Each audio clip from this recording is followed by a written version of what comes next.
Hi guys, so you're welcome to So Much Fun with Delanis, and today I'm going to be showing you how I made this beret. So I'm going to rock this beret with an Ankara pant on Sunday, and I decided to show you, so let's go on to it. So if you haven't subscribed to my channel, please subscribe. For this project, I'm going to be using 1 yard of Ankara print, and then I'm going to be using my interfacing. So this wasn't up to 1 yard, but I had it backing, so I had to use this. So let's start up. So to do this, I'm going to be folding my fabric into 2 and then into 4, so just like so. I was trying so much not to waste my fabric because I didn't have so much, so you can cut yours like you want to. So first things first, I'm going to be making like a semicircle of 6 inches. That's after folding into 4, just like this. That's after folding into 4, just like this, and then I will connect it, right? So after connecting, the next thing I want to do is to cut this out. So I'm going to be using this piece to cut the 3 extra pieces of this flay, right? 3 extra pieces of the circle rather.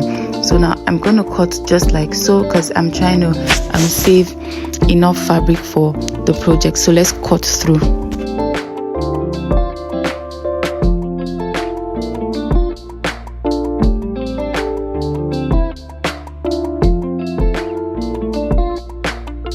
So after I was done making sure I had 4 pieces of this circle edge, the next thing I did was to mark the right face from the wrong face, right? And then I picked up 2 circles and I decided to cut out 3 inches out of it. So just like this, like I'm forming another circle, right? I cut off 3 inches out of this one.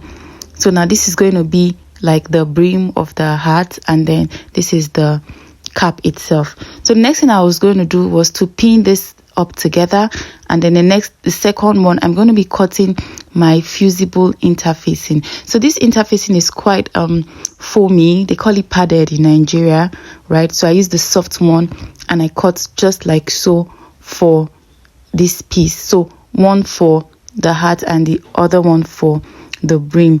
So when I'm done cutting this, and then we're just going to stitch right side facing right side. So after all the cuttings, the next thing I'll do is to pin it up right side facing right side, and then make sure I use my pin to hold it down because I'll be sewing a circle. So after sewing the circle, I brought it out of the sewing machine, and then I removed the pin, and I'm going to trim off the excesses or the edges, so that when I'm turning the cap, it doesn't have like so much puffy edges around. It's going to look very smooth. So you can trim off and also give it like a notch or a knit, so that everything forms properly. So after cutting this round, I'm going to do the same thing for the lining. So this is my cap itself, and this one here would serve as the lining for the inside, so that the white fabric, the interfacing inside, will not be showing. So after doing this, the next thing I want to do is to place this the lining inside the cap. I'm going to turn this out inside out, and after turning inside out, I'll make sure everything is the edges look very smooth. I'll take to the ironing board. I'm going to iron it, making sure everything is properly layered. So after I'm done with this, the next thing I want to do is to push this inside. So I'm going to be pushing this inside same way it is. I'm not going to turn the lining. I'm just going to push the lining straight up inside. Please don't turn. I'm trying to show you something here. This is how it looks, but you don't put it inside like this. You have to put it inside the wrong way, right? So now let's put it inside. So after everything, I'm just going to push it inside just like so, just like this. I'll put it inside just like this, making sure that everything, like it's relaxed. The inside lining matches the cap itself, that everything is very well relaxed. I can take it into the pressing table and use the pressing iron to smoothing the inside, making sure that every edge is lapping inside. So when I am done with this, I want to stitch the edge here round, right? So if you noticed, I pinned it down so that I can stitch it round, making sure that everything is lapped, so that when you put on the cap, you don't feel like the lining inside is moving all about. So I'm going to just pin down and then I'll stitch round. So let's stitch round and I'll be back. Thank you.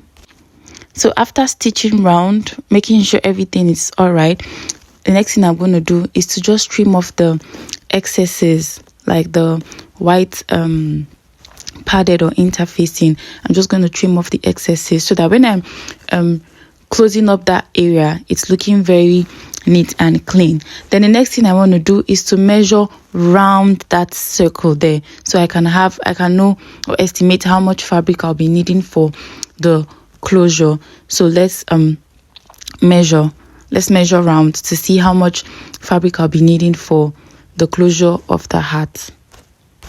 So the first thing I did was to mark a start point of my line or a measurement, and then I measured round, and then after measuring round I got 23.5, but I made it 24, and that's because I'm going to be closing up the circles. So now here I wanted to use this leather fabric to close up, but then again I changed my mind. I'll be working with the Ankara, and that's because I just wanted it to look just the Ankara fabric alone. So now let's cut up. From my pieces of fabric, I'll bring my pieces of fabric back. I'm going to make a fold and I'll mark 2 inches. Right, I made a fold and then I marked 2 inches. So I'm making sure the 2 inches line, I'm being consistent with it and I'm following it up. So the next thing I'll do is to mark my 24 inches. The width is 2 inches, and the length is 2 inches and the width is 24. So now after doing that, I'm going to cut off and then would sew just like so. So I'm going to show you what I did next. So I'm going to take this like this, right side facing right side, and I'll close up 1/2 inch like so. So when I'm done closing up 1/2 inch, the next thing I want to do is to fold this closed up part into 2. So I'm going to fold it into 2 equal parts, just like so. Then after folding rightly, I'm going to take to the ironing board, press it down with the iron, and then I'm going to first sew round, right side facing right side also. So after I'm done sewing round, I'm going to flip it over just like so. So now to be careful, I'm going to use my pins to pin down all the way around. See, I've pinned them down all the way around before sewing. So after I'm done pinning, I'm now going to sew it. So this was what it looked like. I'm going to be rocking this with an Ankara pant on Sunday for church, and I can't wait to show you what it looks like. If you haven't subscribed, please subscribe. Thank you for watching, and I'm sure going to be posting how I made my pants here. Thank you. Bye.